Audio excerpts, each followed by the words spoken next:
can we heal, fix, repair someone or a condition that we as a society refer to as a disease or I'm an alcoholic?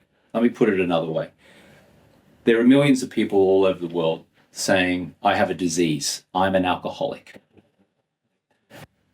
What I would submit is maybe what they mean, or maybe what they could amend from a verbiage point of view, is say instead, I am experiencing an alcohol use disorder. Absolutely. Or I have an alcohol use disorder. Now, to me, that's a temporary affliction, as opposed to I'm an alcoholic, I have a disease.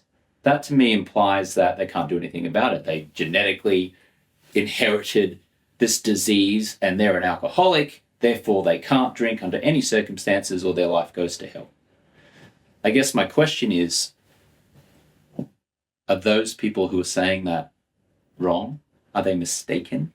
And can we actually, through behavioral neuroscience, is what you've studied, get them to see that they can change their behavior and instead say, I have a temporary inability to consume alcohol in a healthy manner? Well, that's my dream. I am dedicating my life to trying to achieve that.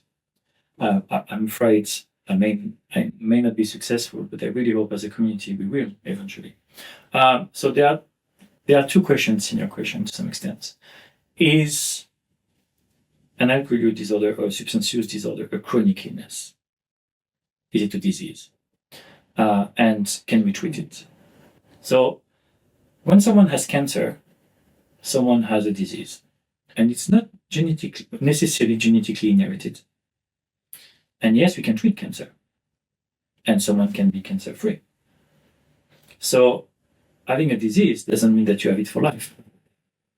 If you have diabetes, right now we do not have the technological means to treat diabetes in a way that we cannot make someone with diabetes-free. We are yet at the very early stages of considering that we can make someone with an alcohol use or substance use disorder alcohol use disorder free. As a matter of fact, of course, individuals who've been diagnosed with an alcohol use disorder, there's a way out. Which way it is for each individual, I cannot tell you because it's very personalized and tailored to the individual. But it's not true that you're stuck in it. Yet I'm going to tell you something that you may find very difficult to hear. But someone with the diagnosis of an alcohol use disorder is a bit of a kind of lifetime diagnosis, because research and epidemiology have both shown that if you have a diagnosis of alcohol use disorder, you are always at a greater chance of relapsing than someone who has not yet developed a disorder to develop it. And the best treatment there is so far in terms of clinical outcomes is abstinence. And I praise individuals who engage in abstinence and maintain abstinence because they have overcome for a very long period of time the urge to re-engage in alcohol use, whatever the reasons why they want to engage in it. But they have not yet recovered the freedom to use. And the real clinical outcome would be to give people the ability to consume without taking the risk of losing control all of a sudden again, which is very likely what happens even after years of abstinence. So we are not there yet, but I really hope that in 25 years, by the day I retire-ish, we may well have better tools to enable individuals to regain control over the behavior.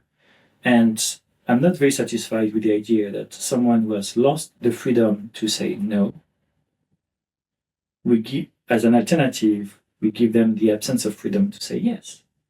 That is not exactly the right clinical outcome. It is much better for the individual Of course, it's safer not to drink alcohol at all. And if the society decided not to drink alcohol at all, that's fine. That would be what everyone does. But that's not where we are at the moment, at least. So someone with an alcohol use disorder is not just a transient thing. If they are actively using, yes, it can be deemed transient because there's hope that at some point they'll be able to stop. But at that time, they'll be abstinent. So, for someone who has challenges with alcohol, shall we say, is moderation a myth? I wouldn't say it's a myth because that would be suggesting that there hasn't been a single human being who has not achieved that, which is not the case. But that is at least in all the current clinical programs of which I know, that is not the outcome that is thought by the clinician.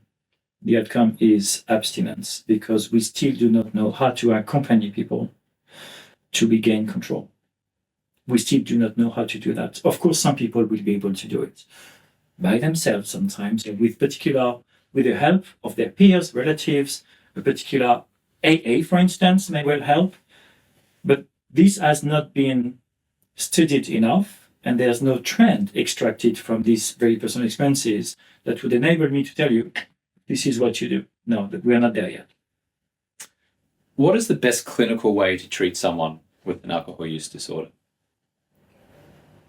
Well, I'm not a clinician, but it would first be to understand them and to discuss with them why is it they take the drug. And then often, in many cases, there will be different stages. The first stage will be to recognize, to help the individual recognize that they have an alcohol use disorder. And sometimes it's not something that is trivial to recognize that we have a problem with alcohol. Secondly, try to help them identify the roots of their use. Under which circumstances did they first engage in problematic use? Have they always used a lot? Have they always used in a particular pattern, in particular circumstances, in a specific psychoaffective state or emotional state? And then that requires a combination of psychotherapeutic intervention and the help of a couple of drugs which have some therapeutic potential. Most of the drugs that work relatively well would be drugs that interfere with the endogenous opiate system, such as naltrexone, for instance. But these drugs have side effects that some individuals are not willing to experience, even for the benefits of treatment.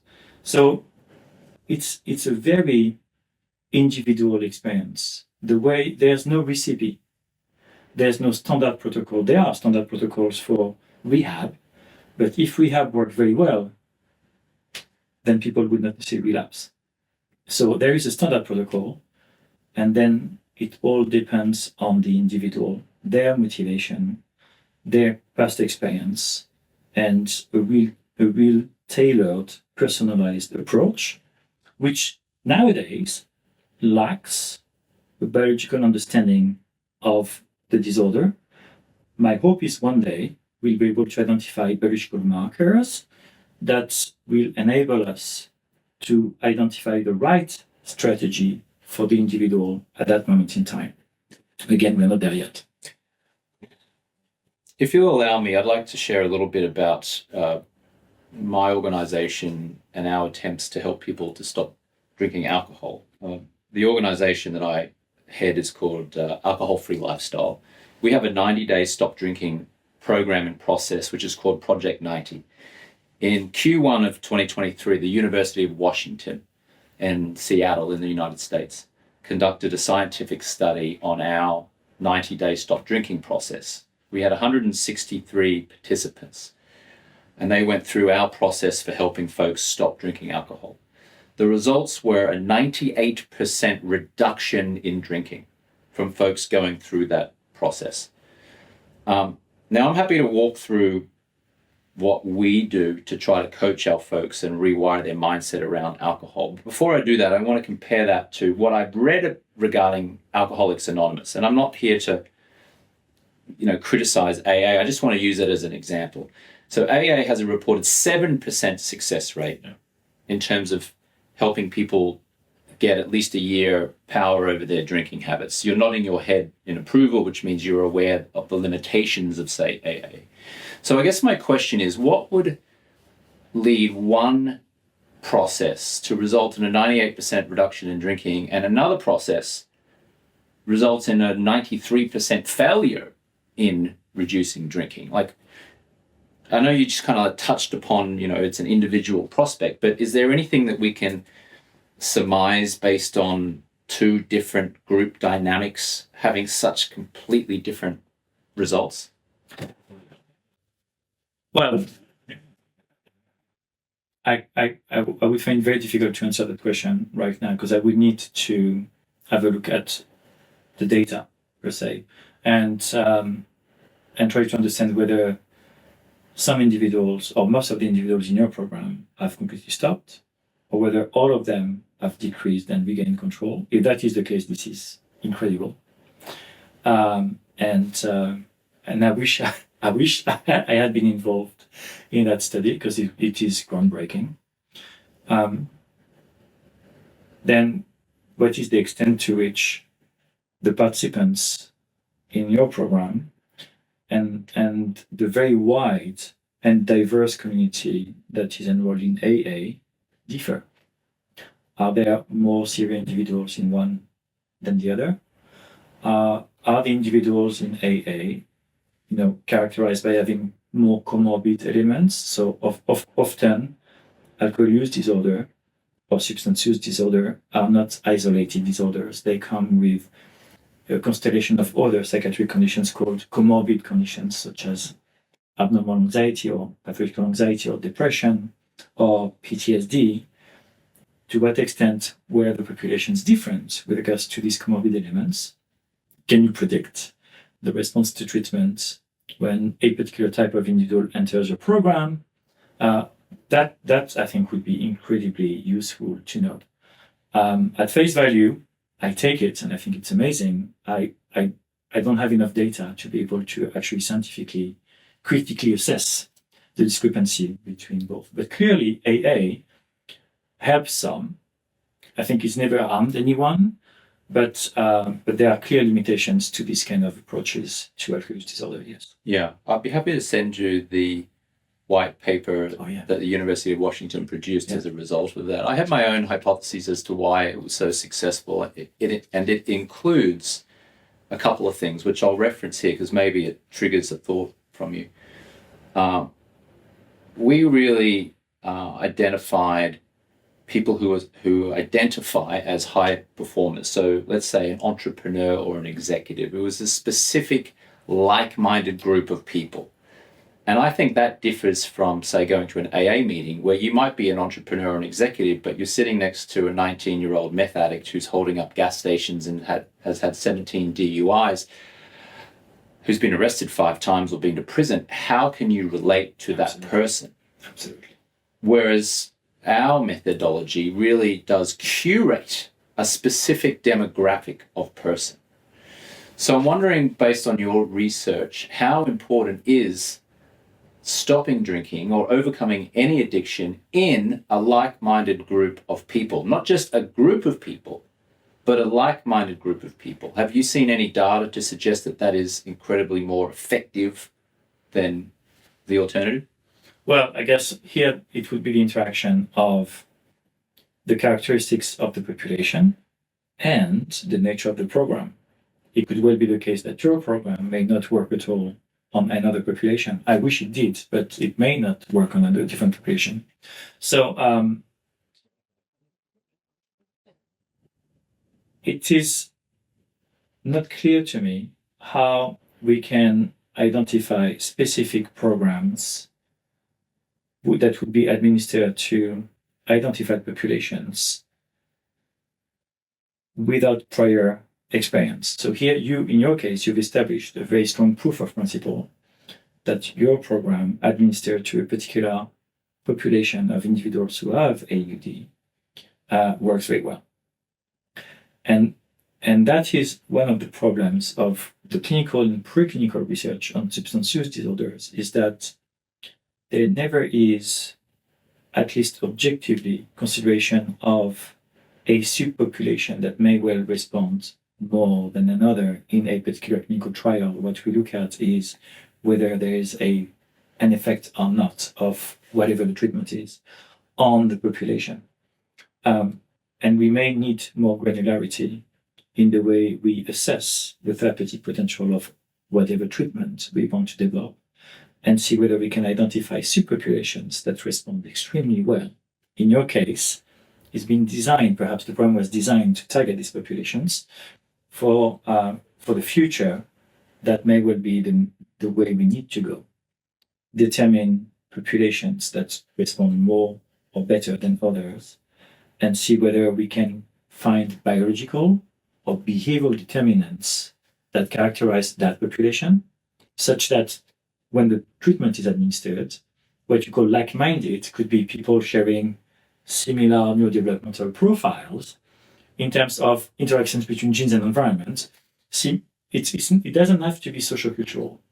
It can also be biological or behavioral. A lot of research needs to be done there.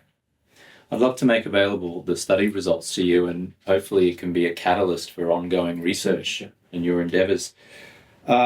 I want to do a quick fire round here. I have some clients who've successfully stopped drinking now for at least 12 months, and they're in our leadership program. So we have 3 programs. There's Project 90, Beyond 90, and then for those who've completed a year alcohol-free, they go into this leadership program. And they have sent me some questions that I'd like me to ask you in just quick fire, rapid pace as we head for home here.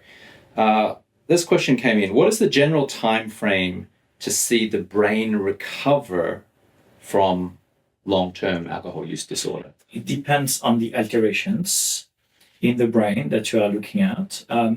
For instance, by altering the dopamine system, alcohol exposure results in a decrease in the level of expression of a particular type of receptor called the dopamine D2 receptor.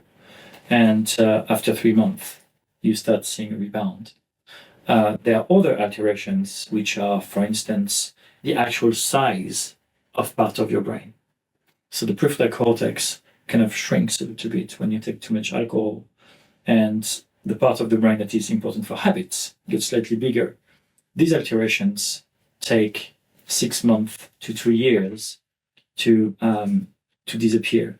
But of all the studies of which I am aware, I am not aware of everything, it seems that a time frame of 3 months to 2 years is more than sufficient to see the brain recover from chronic alcohol use.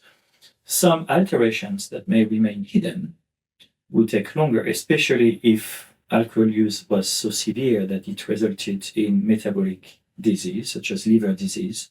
Then the liver disease will maintain alterations in the brain, which cannot recover for as long as there is a liver disease. So there's a distinction to be made here between the actual effects of alcohol on the brain and the long-term consequences of alcohol on the body, which then has an effect on the brain. So 90 days seems like the shortest duration of time to be able to really repair the brain. And for some of the adaptations, yes. Okay, got it. What impact does nutrition and exercise have on the recovery process from an alcohol use disorder? Massive. As a matter of fact, exercise may well be key to a adapted and adaptive emotion regulation in each one of us. So, we've discussed that some people would pour themselves a glass of wine when they feel bad in the evening. Well, it's of course much more adaptive to go for a run. And exercise is going to influence metabolism in the brain. It's going to reboost the machinery that produces fuel for the neurons. It's going to result in an increase in secretion of what are called growth factors, which are very important for a healthy brain, much more than anything else. Healthy diet is going to contribute at least equally to a fast recovery as exercise. So alcohol is going to perturb all the mechanisms involved in respiration in the body and in the brain. It will interfere with all the mechanisms in the liver important for metabolism of many molecules. And healthy diet is going to help the brain recover all the nutrients that are necessary to rebuild the circuits in the brain that have been interfered with by alcohol. It's nice to have the growth factors, but the brain needs the building blocks to rebuild itself, and a healthy nutrition will enable that to occur faster. May I submit a third important factor besides nutrition and exercise? Accountability. Yeah. And by that I mean a group of like-minded people who hold you accountable to actually exercise and to actually eat well, because anyone can go on YouTube and watch an educational program or video that says, eat better, exercise more. I think we all logically know that. But yet we don't do it. We don't do it because these are habits that are costly to implement or to acquire. You need to carve out time to exercise. And surprisingly enough, if you want to eat healthy, you need to carve out time as well to cook and prepare nice meals. It's easier to spend 2 hours, scrolling your phone and having a burger than going for a run, coming back home and start cooking fresh vegetables. So yes, it's easier to say than to do, but accountability will enable the individual to acquire the habit faster and consolidate it. And as soon as it's consolidated, it's part of their daily routine. And then it comes at no cost anymore. So I fully agree that it is important to provide support for someone who spent a lot of time drinking alcohol, and actually because all of the time was related to drinking the drug, alcohol, or foraging for alcohol, or recovering from the effects, less time was dedicated to activities that were considered irrelevant. So you need to rebalance, revalue these alternative activities, which in individuals who do not have a substance use disorder are already activities we tend to put on the back burner. It's important to promote them and to enable individuals to engage with them. So yes, accountability is indeed a very important aspect here.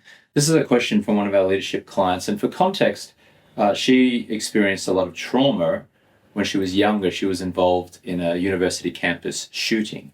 She survived this mass shooting and she experienced a lot of trauma. And so her question is, what is your view on the supposed correlation between trauma and alcohol use disorder?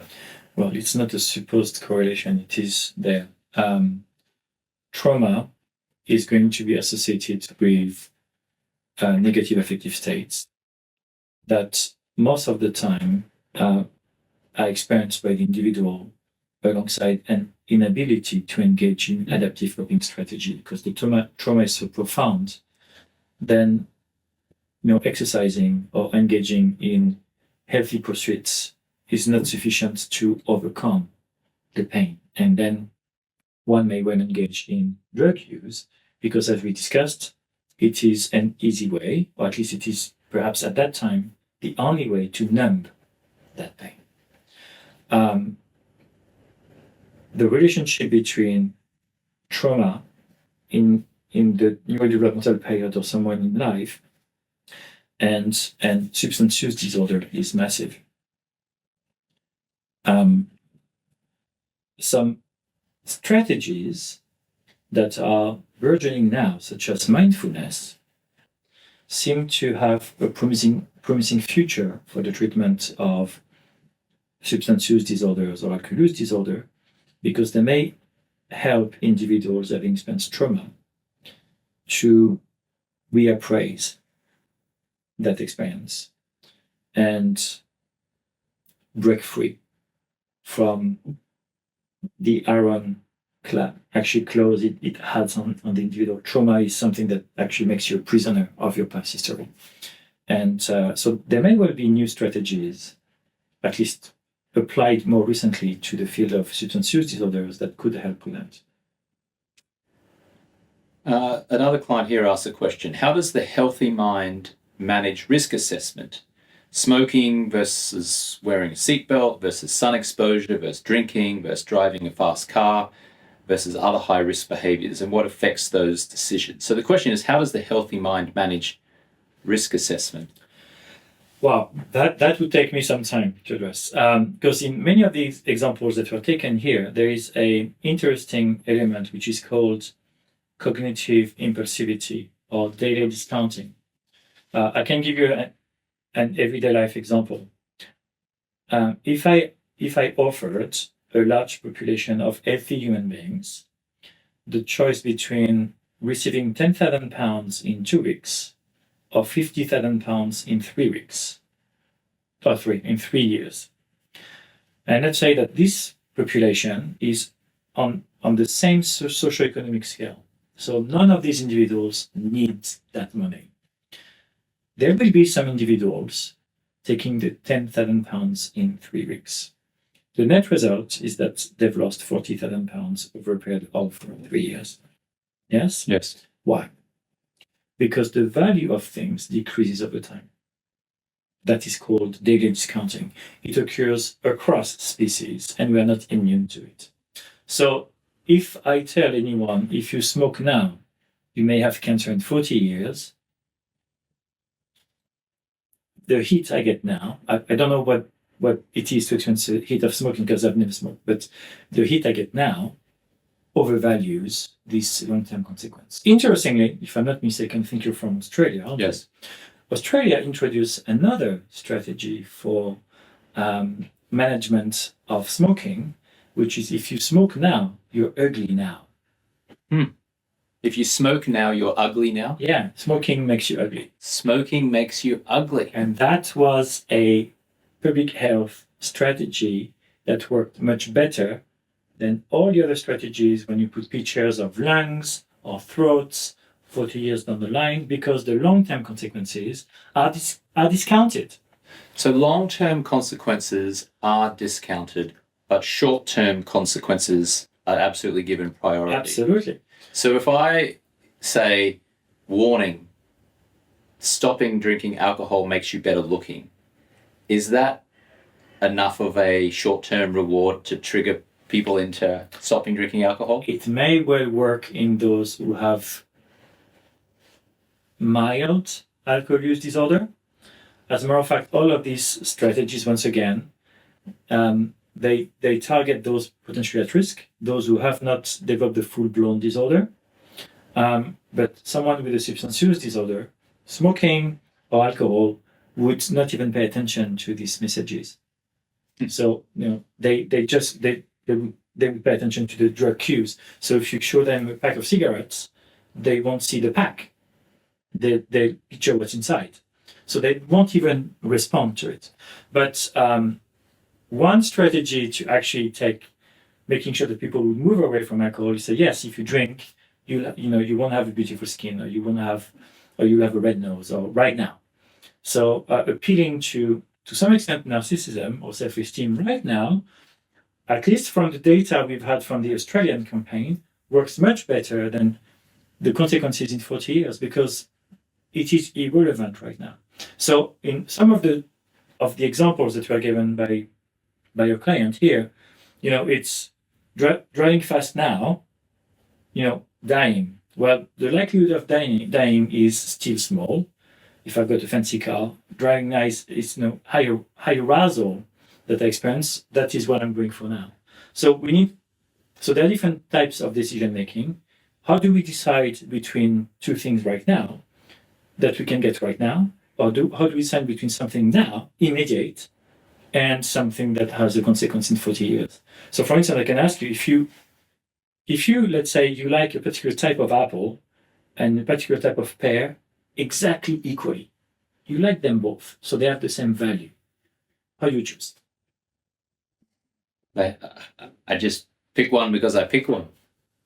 Or perhaps because your body tells you that you need some vitamins that you only have in the apple and you're not aware of it.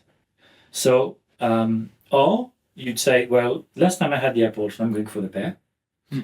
in any of these scenarios, you're not choosing based on the value of the thing. You're choosing based on the utility. And the utility fluctuates all the time. The value of something is the value of something. The extent to which in my current state, my brain and my body, the utility of that thing can change. The utility of having my seatbelt should be universal. But in some individuals, it may not be. But the utility of paying attention to pedestrians should be universal. The utility of alcohol right now, if I am someone with an alcohol disorder, will be greater than any other utilities. So I may engage in drug driving, not because my moral values are wrong. It's because the utility of alcohol right now is greater than the rest, because alcohol has changed my brain such that the utility of alcohol will always take precedence over anything else. So I'm no longer an healthy person making the decision, but we started off with an healthy person making the decision to how drugs can interfere with that. I'm just thinking from a marketing point of view now. My marketing brain is kicked into gear as it relates to helping people stop drinking, at least take action to reduce their drinking, is to really focus on the short-term dire consequences of their continued drinking. So maybe avoid or decrease the marketing that I use saying, hey, in 30 years, you're going to have liver disease. People go, yeah, okay, whatever. Instead, hey, you might lose your current job if you continue drinking. Hey, you might be heading for a divorce this year. Hey, drinking alcohol makes you ugly right now. So the immediacy of the short term rather than the challenging consequences of the long term. Yeah. Okay, great. Thank you.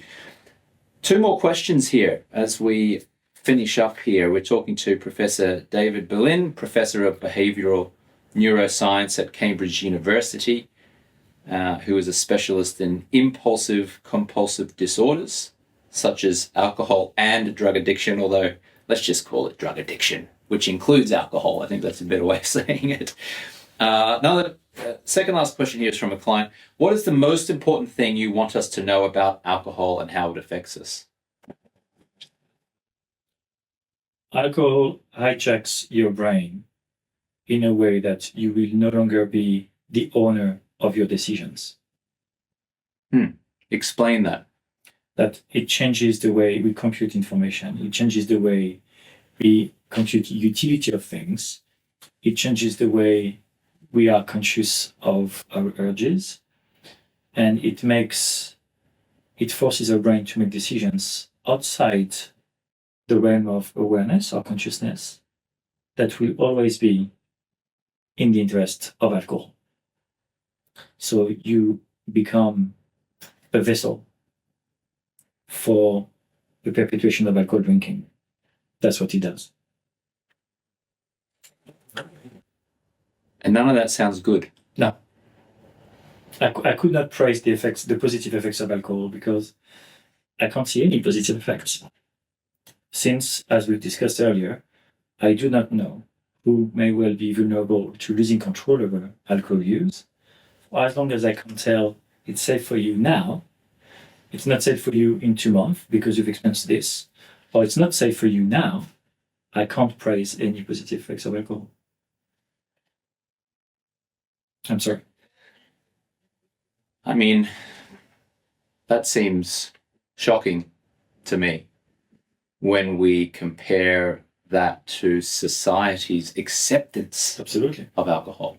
And my previous agreement that I myself drink alcohol, and I do not consider myself above anyone else. I have rules around my own consumption, perhaps due to my line of research, which I believe, it's only a belief, we all work in a belief system, that to some extent protect me from losing control. And because I've done that many times, I would systematically stop my interaction with alcohol if I feel that there is something bad.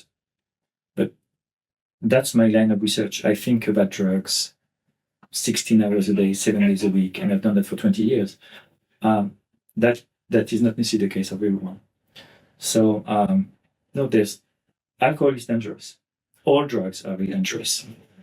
If there was no such thing as an alcohol use disorder, I would feel comfortable praising some of the effects of alcohol.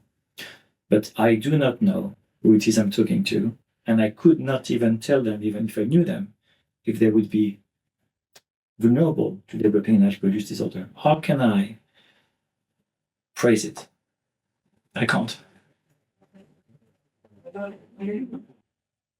What question haven't I asked you that you feel is worth asking?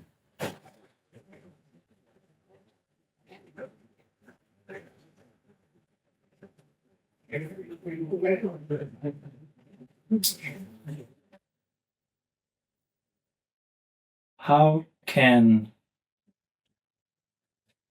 the close social cycle help someone with an alcohol use disorder? Because many people who manage to become abstinent and stay abstinent for years and years often have not achieved that incredible feast on their own. And this is where I believe it is very important that those who surround someone with an alcohol use disorder remember that stigma never helps, and that understanding comes first, and progressively introducing accountability and help acquire new habits. And sometimes that also comes with yourself as a relative or someone in the first social cycle acquiring these new habits, such that there's no mismatch between what is expected of the individual you want to help and what they can expect from you. And it is a really important journey that not just the individual with an alcohol use disorder should engage in, but I want to believe their immediate support should be there to secure, once abstinence has been achieved, a protracted period of abstinence. And you've referred several times to a change in the mindset. Exactly. The mindset is changed not just in the individual who's developed an alcohol disorder, should be changed in all those around them. Professor Belin, thank you so much for your time. Thank you very much.